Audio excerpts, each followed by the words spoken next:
কাঠ ঠোকরাটা বসে আছে কিরকম।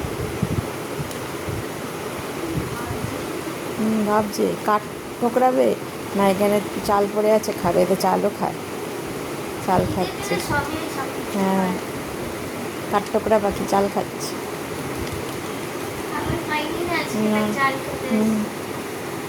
কাঁঠাল গাছটা গর্ত করতে অসুবিধা হবে। হ্যাঁ, নারকেল গাছ যেমন গর্ত করা সোজা, এটা খুব শক্ত, এটা পারবে না, তা চালই খেয়ে যায়, চালই খাচ্ছে। মাথা একদম ঝুঁটি।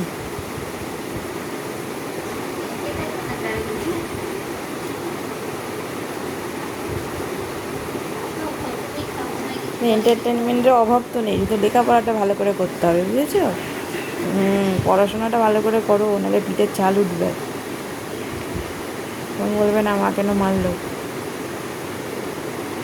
পড়াশোনাটা ভালোভাবে না করলে মাধ্যমিকের পর মনে হবে আরেকটু যদি পড়তাম আরও ভালো রেজাল্ট হতো, এই আফসোসটা তখন করতে হবে না। পৃথিবীতে সব কিছুই মিথ্যে, লেখাপড়াটা করলে অনেক কিছু জানতে পারি।